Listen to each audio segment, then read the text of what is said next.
Tim Rousseau has pimped out his plane, and his dovetails have never slid so easily. In an upcoming issue of Fine Woodworking magazine, he shows how to create a sliding dovetail with a modified side rabbet plane complete with an adjustable fence of his own design.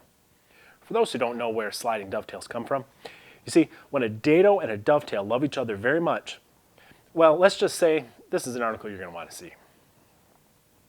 Woodcraft has announced a very small deal. It involves the adorable little Wood River No. 1 bench plane, which is an improved version of the extremely rare Stanley.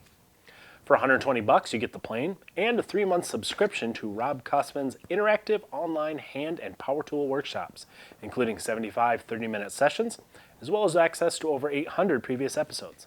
The subscription normally costs $120 by itself, and it isn't for the typical run-and-click YouTube watcher. These are in-depth woodworking courses. If you want to learn a lot and own the cutest little hand plane you've ever seen, visit the link in the show notes below. Well, here's a couple of YouTube videos that caught our interest over the last few days. April Wilkerson is one swinging woodworker. Over the last 2 weeks, she's built 2 outdoor swings on her YouTube channel. With these being made out of cedar, they are very lightweight. For a finish, I use teak oil, which is made for dense wood.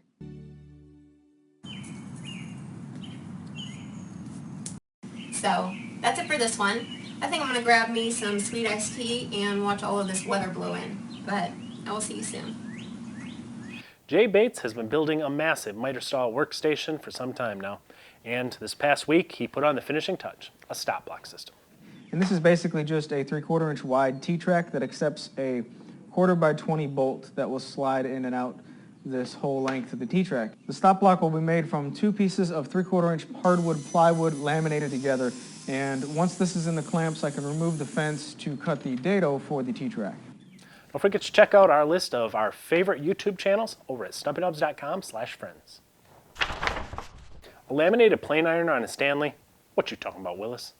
Laminated irons were common in the really old days when tool steel was rare and expensive, but the Industrial Revolution changed all that when it brought prices down, and iron-bodied planes almost always feature solid steel irons. At least that's what I thought. But Paul Sellers recently discovered a laminated iron in an English-made Stanley bench plane. After contacting Stanley expert Patrick Leach, he learned that Stanley did indeed make some laminated blades in the early 1900s. They claimed that they were superior to the standard irons because they were easier to sharpen. Just how many of them out there is unknown, but Paul did notice that they hold an edge very well. So you may want to check out your old hand planes. You might have a rare iron on your hands. As if we didn't have enough to worry about, a new article by John English describes what happens to us when we breathe sawdust. He says the large particles are captured in our nose hair, which is good news for me, but bad news for my wife because it's all the excuse I need to stop trimming. Dust that makes it past the nose is generally caught in the bronchial tubes, or alveoli, where it's mixed with mucus and hacked back out. Actually, this whole article is pretty disgusting, but it does explain what happens if you inhale a lot of dust over a long period of time. Here's a hint: you die. Of course, the article isn't all bad news. It's full of tips to help you avoid dust boogers. I'll link to it in the article in the show notes. Our senior tool correspondent, Mustache Mike, is here to tell us what's new in tools. Thank you, Stumpy. Wood River has produced a new vacuum pump kit for veneered projects. Clamping veneers down with cauls is a hassle, and it's nearly impossible on curved projects. So, vacuum clamping systems have long been used by professionals. The new Wood River version promises to make the process more affordable with a kit that includes a 1/8 horsepower pump and a 2-foot by 2-foot bag for $300. Larger bags can be purchased separately. How the system compares to others on the market remains to be seen, but it may be good news for small shop woodworkers. Finally, a way to show dual dimensions in SketchUp drawings. I can't tell you how often I've been asked to produce SketchUp plans in metric. Now, there's a plug-in for the popular 3D modeling software that will automatically add a second unit to all of our dimensions for you. It's called Dual Dims, and it's available at the link below in the show notes.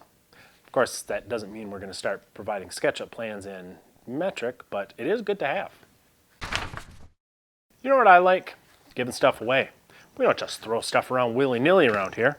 We carefully select tools that we think are really good. We've given away thousands of dollars in tools this year, and we're not stopping anytime soon. This time, it's a tool that saved my bacon during a recent home improvement project. Our senior giveaway correspondent, Mustache Mike, is going to tell you exactly what it is and how you can win it. Thank you, Stumpy. The Portamate PM-7000 is a fold-up workstation. Notice I said workstation, not miter saw stand. That's because it is designed to hold all sorts of benchtop power tools on the job site, including miter saws. It extends to 7 feet long and has unique features like built-in power outlets, flip stops, a movable work light, and a detachable work holding vise. We'll do a more comprehensive review later, but here's how to win one. You have to be a subscriber to our YouTube channel and to the newsletter. Both are easy and free, and we don't use your email for marketing. You can unsubscribe at any time, but I wouldn't recommend that because once you sign up, you're entered into this and a lot of future tool giveaways. There's links below in the show notes that will take you where you need to go. We'll choose a winner in a random drawing and announce it in 2 weeks. Well, that about wraps things up for this episode of Behind the Sawdust. Visit StumpyNubs.com at least once a week so you don't miss any of the woodworking goodness we've got going on there. We have new projects coming out, a complete workshop remodel, and a lot more. And don't forget to help support what we do by checking out our project plans. Then you can sit back and have yourself a cold one, because you've earned it, my friend.